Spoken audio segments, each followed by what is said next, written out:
Ashlee Jenae's fiancé, Joe McCann, is a disgusting human being. And honestly, I don't know who's more disgusting, Joe, his publicist, or TMZ for running this article. It hasn't even been 48 hours since Ashlee Jenae has been laid to rest, and Joe McCann is out here running a PR campaign. It started with a letter. On May 5th, the same day Ashlee Robinson's family dressed in white and gathered at the Second Baptist Church to say goodbye, Joe McCann broke 26 days of silence and posted a statement. He called her his best friend, his confidant, his fiancée. He said she wanted more than anything to become a mother. He said she would have been an amazing mom. He said her passing was an incomprehensible tragedy. He did not mention the 11 hours. He did not mention the missing ring. He did not mention the investigation. He did not say where he is. Savannah Britt read it, and she wrote back, "A lot of word salad for somebody who gave her family 0 answers for 11 hours. We see the performance, Joe. The hotel staff saw the fight." Then 48 hours after the funeral, TMZ published an article. Ashlee Jenae's fiancé receiving racist taunts and threats after her passing. Sources close to Joe told us. Sources close to Joe said, "We're told by sources close to Joe." Sources added, "We're also told," according to sources, 6 times. In one article. No names, no faces, no one willing to stand behind a single word. Savannah Britt knows what that language means. She has spent her career in public relations. She knows who writes sources close to Joe 6 times in a single article. It is not a journalist who found a witness. It is a publicist who picked up the phone. TMZ was at the funeral. The pastor turned them away. Her family did not speak to them. Her friends did not speak to them. TMZ and some other news outlets tried to come yesterday.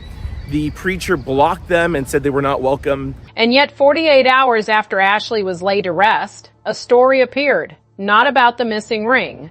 Not about the pending autopsy results. Not about the 11 hours. A story about Joe McCann. About how much he is suffering. Savannah Britt called it what it is. A PR campaign. Her name was Ashlee Robinson. We see the performance. Stay with me. This is part 6. Links to parts 1 to 5 are in the description. Subscribe right now. This channel is not leaving this story. Subscribe and stay with me. Let us start with the letter, because the TMZ article cannot be understood without it. On May 5th, 2026, the same day the Second Baptist Church in Paulsboro, New Jersey was full of people dressed in white celebrating the life of Ashlee Robinson, Joe McCann posted a public statement for the first time since she passed on April 9th. 26 days. That is how long he waited. Through the family's public pleas. Through Harry Robinson driving to Washington, D.C., through the independent autopsy being commissioned, through the body coming home without the engagement ring, through the wake on May 4th, through the funeral on May 5th, 26 days. And then on the day of her funeral, he posted. He wrote, "There are no adequate words to describe the total devastation, emptiness, and shock I feel after losing my best friend, confidant, and fiancé." He expressed heartbreak for her parents, Yolanda Indris and Harry Robinson. He called her passing an incomprehensible tragedy. And then he wrote what he said she wanted more than anything in this world, to become a mother, to raise a family together. He said she would have been an amazing mom. He described her as a woman of compassion, empathy, and kindness. He wrote about her Trinidadian heritage. He wrote about her creative talents. He wrote that she had a great relationship with his children. He wrote that she fattened him up with her amazing cooking. He wrote that every day they shared quiet moments of reflection and the many joys of being in love with each other.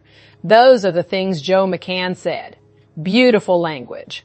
Soft language. The language of a man who has lost someone he loves. That is the version he wanted you to read. Now here is what he did not say. He did not address why he waited 11 hours before calling her family after she was found.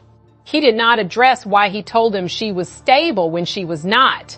He did not address the hospital report that lists strangulation and suffocation as the cause of her passing. He did not address the unidentified mark on her neck. He did not address why the engagement ring, the one he placed on her finger during the April 3rd safari proposal, was not returned with her body. He did not address the surveillance footage that her family has been demanding from the Zuri Zanzibar resort. He did not address where he is. He did not address what he told Tanzanian investigators. He did not address the independent autopsy the family commissioned. He did not address any of the questions that have been sitting unanswered for 26 days. Not one, not a single one. A statement of grief with no answers inside it. Savannah Britt, who has been in public relations long enough to know exactly what a statement of grief with no answers inside it is for, responded the same day. A lot of word salad for somebody who gave her family 0 answers for 11 hours. Word salad. That is what she called it. Not a love letter. Not an expression of genuine grief. Word salad. Professionally constructed. Carefully edited.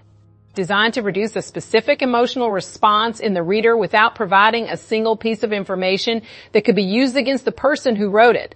And then she added something that stopped everyone cold. The hotel staff saw the fight. We will get to that. But first, what happened 48 hours after that letter? And I want you to pay attention to the timing, because the timing is not accidental. Nothing in this story is accidental. Every move has been calculated. Every statement has been timed. Every article has been placed. That is what this part of the story is about. Share this video right now for Ashlee, for the family that is still waiting. Share it. 2 days after the funeral. 2 days after Joe McCann posted his letter. 2 days after Ashlee Robinson's family came home from the Second Baptist Church without a burial. TMZ published an article. The headline, Ashlee Jenae's fiancé receiving racist taunts and death threats after her passing. The article was built around a specific type of sourcing that anyone who has worked in entertainment journalism or public relations will recognize immediately. Sources close to Joe told us that phrase appeared 6 times in that article. 6 separate instances of the same anonymous, unverifiable, attributable to nobody sourcing. Not a friend with a name. Not a family member willing to go on record. Not an attorney who could be held accountable for the claims being made. Sources close to Joe. Let us examine what those sources said. They said Joe and his family have received an overwhelming number of unalarming threats and messages of hate since Ashlee's passing. They said the situation is particularly hard on Joe because the insinuation that he had anything to do with her passing hurts him deeply. They said Joe truly loved Ashlee and would never hurt her or any other woman. They said Joe has been more than happy to work with authorities during the investigation. They said Joe has also experienced racist comments attacking him because of the interracial relationship. That is what sources close to Joe said. Now here is what is documented. TMZ was present at Ashlee Robinson's funeral. The pastor of the Second Baptist Church turned them away and said they were not welcome inside. No member of Ashlee's family spoke to TMZ. No named friend of Ashlee's family spoke to TMZ. Joe McCann did not go on record. His attorney, if he has one, and it is still not publicly confirmed, did not go on record. The sources in the article are Joe McCann's sources, or more precisely, the sources of whoever Joe McCann has retained to manage his public narrative. And here's something I want you to think about very carefully. TMZ is not a small outlet with loose editorial standards. TMZ is one of the most widely read celebrity news operations in the world. They have lawyers. They have editors. They know exactly what sources close to Joe means legally. It means we are telling you something that someone told us, but that we are not willing to put a name behind. It means the information can be published. It can reach millions of people. And if it turns out to be false, there is no one to hold accountable. Because sources close to Joe is not a person. It is not a witness. It is a phrase that exists to protect the person who placed the story. Savannah Britt, the woman who started this story and who has been in public relations for her entire career, looked at that article and saw exactly what it was. You aren't mourning a loss. You're managing a PR crisis. And this ain't my first rodeo. She is right. Let us look at what the article actually does. It shifts the conversation from Ashlee Robinson, from the missing ring, from the pending autopsy results, from the 11 hours, from the surveillance footage to Joe McCann. It makes him a victim. It invokes racism, a charge so serious and so emotionally charged that it forces people to defend him or at minimum to pause before criticizing him. It introduces sympathy for a man whose passport is confiscated in Tanzania and who has said nothing publicly for 26 days. The racism charge deserves special attention because it is a very specific tool in this playbook. When you accuse someone of racist harassment, you do several things at once. You make the people who have been asking questions feel as if their questions might be fueled by bias rather than facts. You introduce doubt about the motivation of the community that has been following this story. You place anyone who continues to push for answers in the uncomfortable position of appearing to side with the people sending racist messages, even though the people asking questions and the people sending racist messages are not the same people. It is designed to fracture the community, to make the people who care about Ashlee Robinson defend themselves before they can ask the next question. Savannah Britt saw it, and she named it, so that you would see it too. It is a very specific, very professional, very expensive piece of reputation management, and it appeared 48 hours after Ashlee Robinson was laid to rest. Drop a comment below. Say what you see. I read every single one. Savannah Britt has been part of this story from the beginning. She was the one who posted on Twitter when the world was not paying attention, when the State Department had offered condolences and gone quiet, when Tanzanian authorities had issued a preliminary ruling and moved on, when Joe McCann had said nothing and the story was at risk of disappearing before it had even fully formed. She posted. She named names. She said what the family could not say in that moment, and she is the reason that Cardi B saw it, that 145,000 followers became millions of conversations. The Harry Robinson's trip to Washington, D.C. produced results, that the U.S. Embassy in Tanzania made contact with the family, that the word strangulation reached a public audience before any official statement confirmed it. She started this, and when Joe McCann's letter appeared on May 5, she read it and she responded publicly. Not carefully, not diplomatically. With the specific clarity of a public relations professional who has seen every version of this playbook and is not interested in pretending she hasn't. Her response, line by line. A lot of word salad for somebody who gave her family 0 answers for 11 hours. McCann's letter was full of language about love and grief and what Ashlee meant to him. It contained 0 information about any of the documented questions his family has asked. Savannah recognized the genre immediately. Because she has written this genre. She has read this genre. She knows what it is written for, and she knows what it is designed to do. We see the performance, Joe. Performance, not grief. Performance. The letter appeared on the day of the funeral. Not before, not after, but the same day, which is itself a calculated choice. It guaranteed that the emotional response generated by her funeral would be attached to his statement. That people reading about her burial would see his grief at the same moment. That is not a coincidence. That is a communication strategy. When a statement is strategically timed to appear at the exact emotional peak of a news cycle, on the day of the funeral, at the height of public grief, you are not communicating. You are engineering an emotional response. You are attaching your words to someone else's sadness. You are borrowing the emotional power of a room full of people dressed in white to make your words feel more real than they are. Savannah Britt saw it. And she said, we see the performance. The hotel staff saw the fight.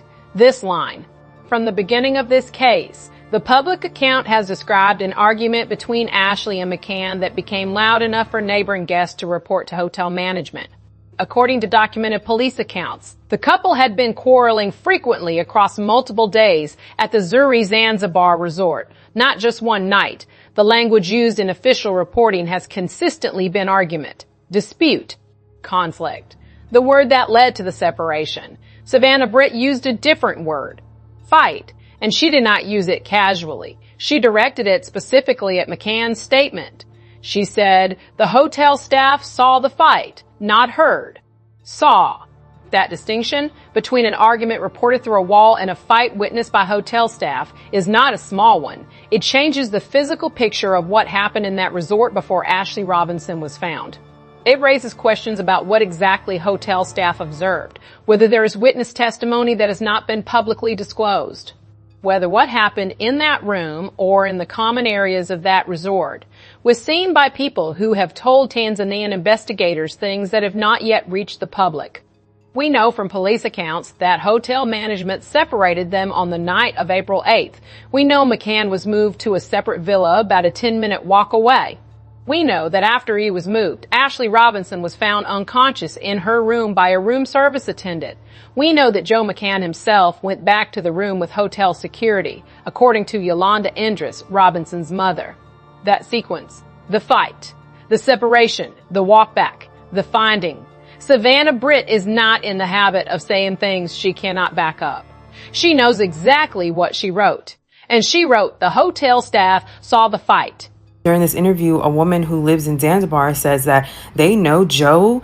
He visits frequently and he's like a regular. And she goes on to say that her son, if I'm getting this right, her son works at the hotel. And basically he witnessed Joe and Ashlee getting into a fight because supposedly Joe was cheating on Ashlee with the women in Zanzibar. Like, I guess he's known to have like women out there, which would make sense why they would fight like that. For anyone who has not watched reputation management campaigns play out in real time, here is what the playbook looks like, because Savannah Britt said she expects more, and she is right, and this community needs to be ready when it comes.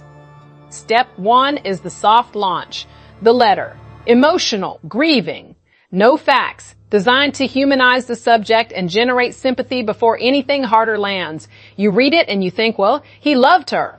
You do not think, why did he wait 26 days? You feel his grief before you remember your questions. Step 2 is the sympathetic press hit.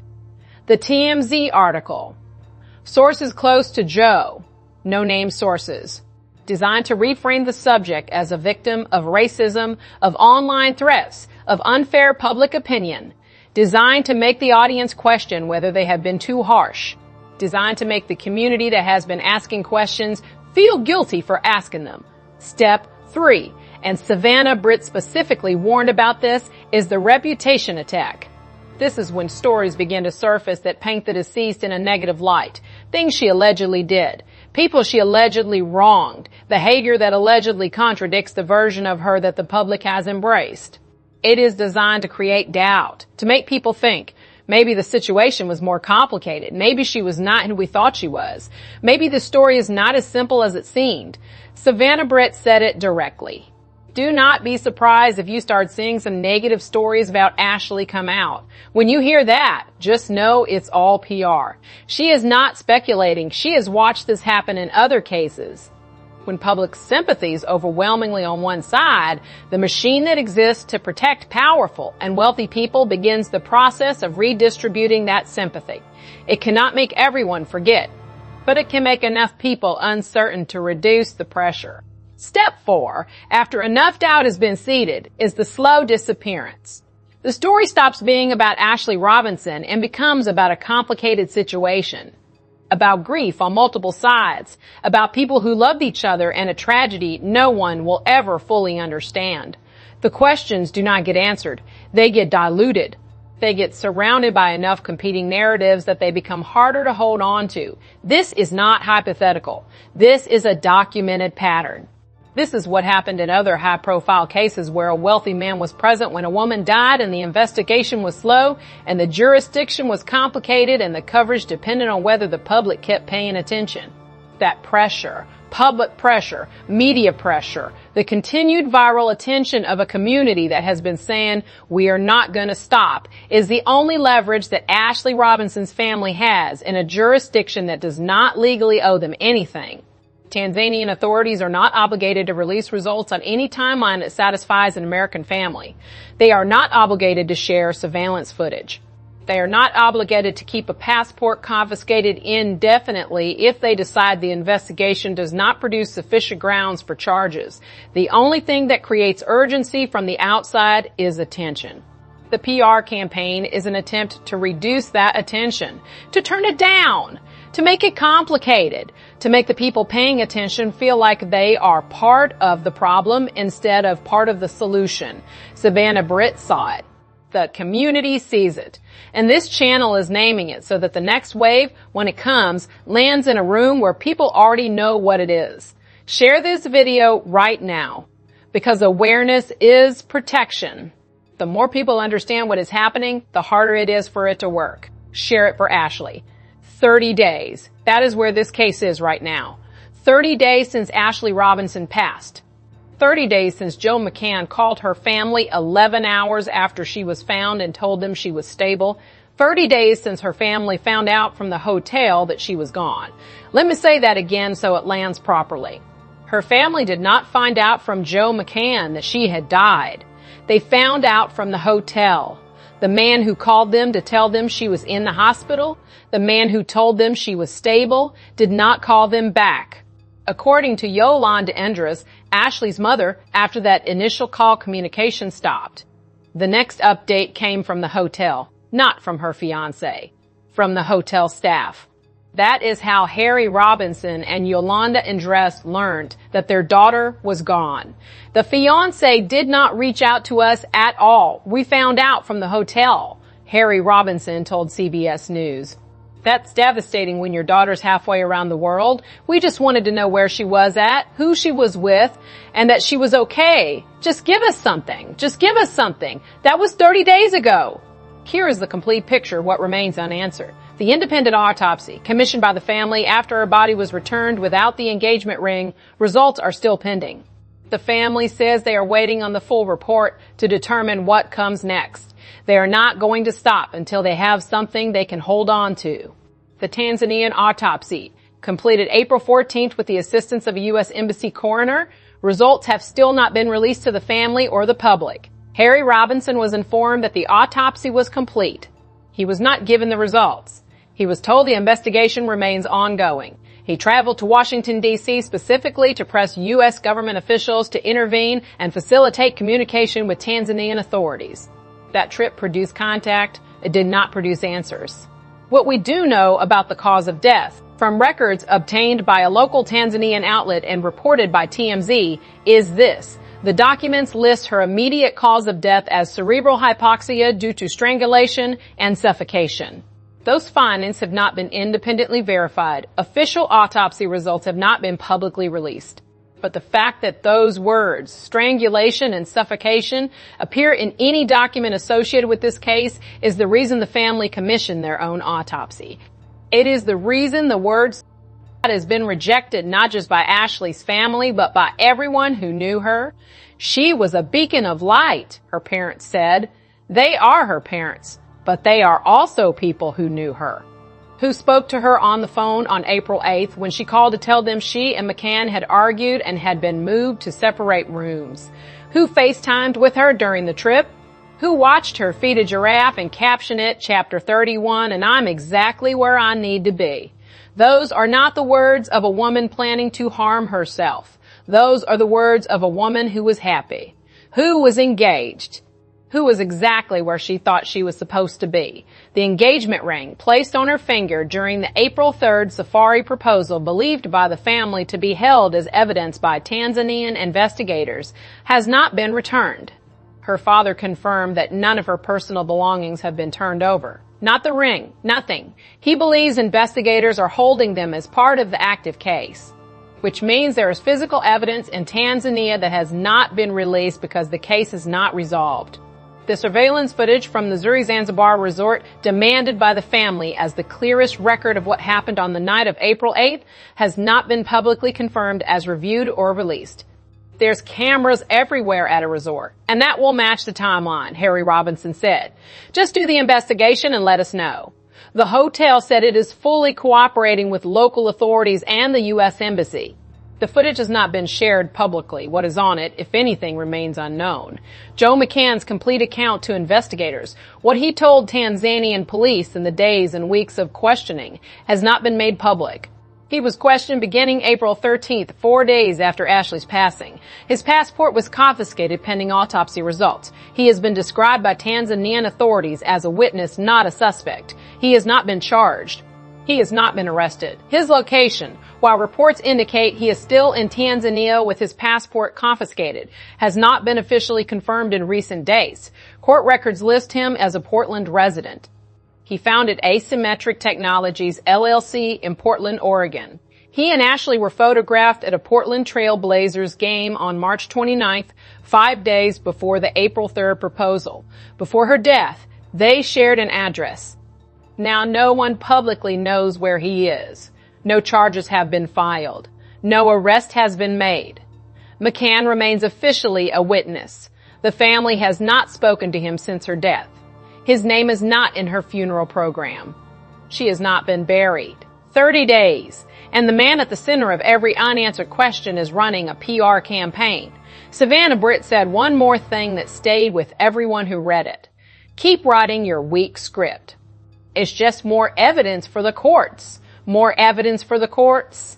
She is reminding everyone, and she is reminding Joe McCann, that everything said publicly, everything sourced to unnamed PR representatives, everything calculated to shift a narrative can be documented, can be preserved, can be examined. The courts will see what the public sees, and the public is still watching.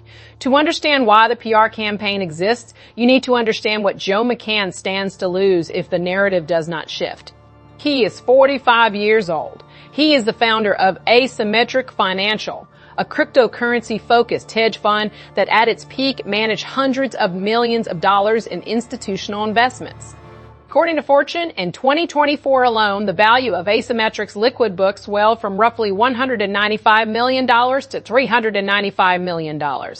He attracted backing from investors connected to Andreessen Horowitz, one of the most prominent venture capital firms in the world. He was a visible, credible, sought-after voice in institutional crypto. He cultivated a public image that was not just financial. He talked about being a former DJ, about throwing raves, about having a clothing line, about his time as CTO at a major New York ad agency. He was the kind of founder who could say he had the creative side of humanity as his investing edge, and institutional money believed him. He was invited to conferences. He appeared on podcasts. He hung out publicly with artists and cultural figures. He positioned Asymmetric as financially responsible but culturally hip. He was not just a fund manager. He was a brand. And that brand was built on the very specific image. Sophisticated, connected, visionary, the kind of man whose funds you put money into, not just because of his returns, but because of who he is. Then, December 2025, the Liquid Alpha Fund collapsed, down as much as 78% by some reports. McCann announced the fund was being shut down. He was, according to Fortune, funneling investors into a new venture that also failed to pan out. The institutional credibility he had spent years building took a significant public hit. The brand he had constructed carefully, expensively over years began to crack. Then April 9th, 2026. His fiancée was found unconscious in a Zanzibar villa. She passed that day. He called her family 11 hours later and said she was stable. He has been in Tanzania since, passport confiscated, being questioned, no charges, no statement for 26 days. And his crypto investors, the people whose money was already suffering from the fund collapse, are watching. Every day that the public narrative positions Joe McCann as a man with questions surrounding him is a day that institutional investors look elsewhere. That potential partners reconsider. That the professional rehabilitation he needs to rebuild Asymmetric Financial becomes harder. That the carefully constructed brand, the sophisticated, cultured, visionary founder becomes harder to sell because the brand requires trust, and trust requires a story. And right now, the story that exists in a public domain is his fiancée died in his presence. Her family says she was found with marks on her neck. The autopsy report uses the words strangulation and suffocation. His passport is confiscated, and he waited 26 days to say anything. That is not a story you raise institutional money from. That is a story you hire a PR firm to replace with a different story. The PR campaign is not about public opinion. It is about money. Savannah Britt said it plainly. He does not care what you or I think about him. He cares what his hedge fund, crypto money guys think. That is it. The TMZ article exists to give those investors something to point to.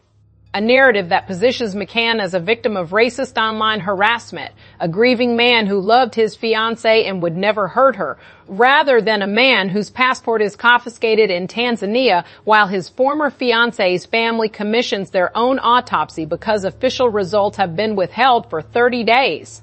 Two very different stories. One of them was published in TMZ. The other one is what the evidence so far describes. And here's one more thing to know about Joe McCann's world.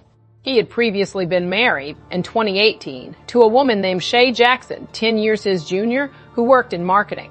That marriage ended in separation. Ashlee Robinson came into his life in November 2024, according to her own Instagram post, at a time when his fund was at the peak of its value. She was 15 years his junior. She went from 145,000 Instagram followers to being on private jets to luxury resorts to a safari proposal in Tanzania. She was inside his life in every way. She knew his finances. She knew his investors. She knew his children. She knew his history. She was not an outsider. She was a partner, and she was direct, and she was not quiet when she was angry, and they had been arguing for multiple days. What did she know that made those arguments what they were? That question has not been answered. It has not even been properly asked. There is one detail in this story that has not received enough attention, and it is the detail that explains why the PR campaign exists at a level beyond reputation management. They were living together, not dating, not visiting, living together. Joe McCann and Ashlee Robinson shared an address in Portland, Oregon. Court records in Multnomah County confirm it. McCann is listed as a resident of Portland, founder and managing partner of Asymmetric Technologies, LLC. Robinson had Portland addresses connected to her name. The two had been photographed together at a Portland Trailblazers game on March 29th, just 5 days before the safari proposal on April 3rd. She was close to his children from his previous marriage. She was going to be their stepmother. She was not a woman he saw on weekends and holidays. She was in his actual life. The private one, the unfiltered one, the one that only exists between people who share a home and a routine, and the specific, ordinary intimacy of daily life together. When you live with someone, you know things. You know what the bank statements look like when they do not match the lifestyle. You know which calls have an outside. You know what the fund's real numbers are versus the numbers shown to investors. You know what is in the emails. You know what the other women's names are. You know what the secrets are because you are standing close enough to see them. When the fund was at $395 million, she was posting content with him publicly. When the fund began to collapse in late 2025, she was still there, still living with him, still going to events, still in the private life. She watched what happened between December 2025 and April 2026. She knew what the collapse looked like from the inside. She knew what was real and what was performance. She had been there for all of it. Ashlee Robinson was 31 years old. She was, by every account of everyone who knew her, direct, confident, not the kind of woman who absorbed information quietly and kept it to herself when she was angry. She told people what she thought. She told her friends, "You better talk about me." She said things out loud. She and McCann had been quarreling frequently across multiple days in that Zanzibar resort, confirmed by police witness accounts. Not one bad night, multiple days, multiple incidents serious enough for hotel management to intervene, serious enough for him to be moved to a separate villa. Serious enough for her to call her mother from Zanzibar on April 8th to say that she and McCann had argued and had been moved to separate rooms. What were they arguing about? That question, sitting in the middle of a case where a woman who was living with a man died in his presence, and that man has spent 30 days managing his image instead of answering questions, is the question that the pending autopsy results, the surveillance footage, and the investigation need to answer.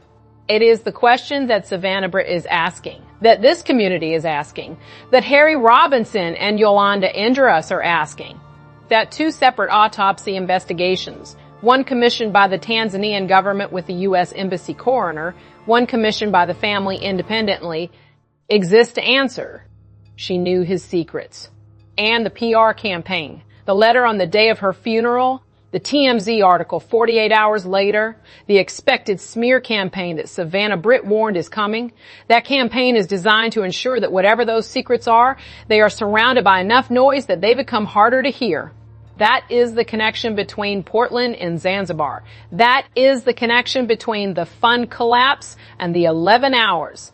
That is the connection between the missing ring and the source to nobody TMZ article.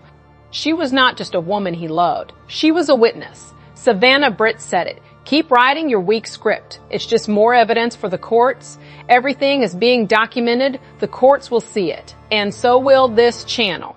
I want to take a moment, not to recap, but to say something directly to every person watching this video. You are the reason this story is still alive. Not the mainstream media, not the State Department, not Tanzanian authorities, not TMZ with its sources close to Joe. You, the people who shared the first video, who shared Savannah Britt's tweets, who donated to the GoFundMe, which as of this video has raised more than $63,000 and has more than 1,200 contributors, who tagged Cardi B and made sure she saw it, who commented, say her name and kept saying it when the news cycle tried to move on.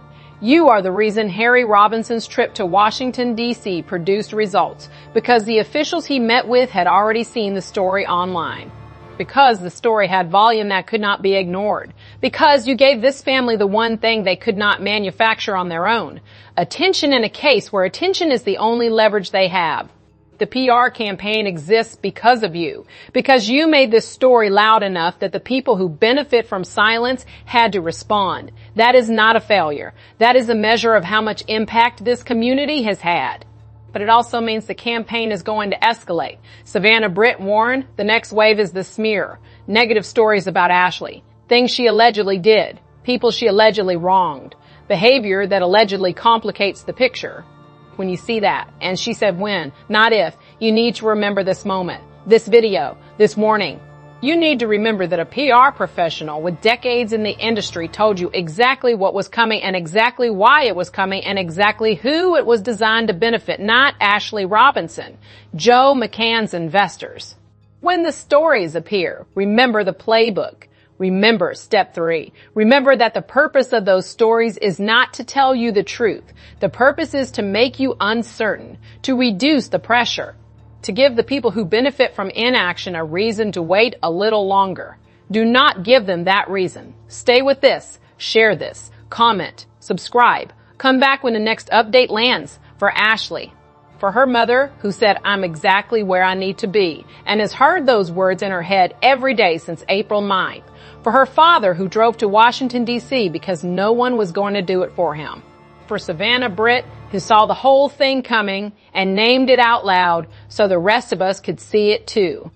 And for the pastor at the Second Baptist Church in Paulsboro, New Jersey, who stood at a pulpit and said, we are not going to stop until we get questions and justice. We are not going to stop. Her name was Ashlee Robinson.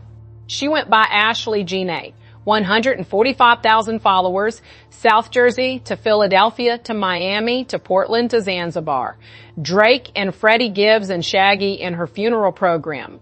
At Last by Etta James. A Chanel bag on the front cover of the document her family made to say goodbye. A woman who fed a giraffe on her 31st birthday and said she was exactly where she needed to be. She is not buried. Because her family is not done fighting. Because 2 autopsies are still pending. Because the ring is still in Tanzania. Because the surveillance footage has still not been seen. Because the man who was there has spent the weeks since her passing, not answering questions, managing his image. That is where this story is on May 8th, 2026. Savannah Britt sees it. The community sees it. And this channel is not going anywhere. We are not going to stop until we get questions and justice. That was said at a pulpit in New Jersey by a friend who loved her. We are not going to stop. When the independent autopsy results come, this channel will cover them. When the Tanzanian investigation moves, this channel will cover it. When the next wave of the PR campaign arrives, this channel will name it for what it is. For Ashlee. Say her name in the comments. Ashlee Robinson. Ashlee Jenae, she was exactly where she needed to be. She deserved to come home with the truth. If you or someone you know is struggling, please call or text 988.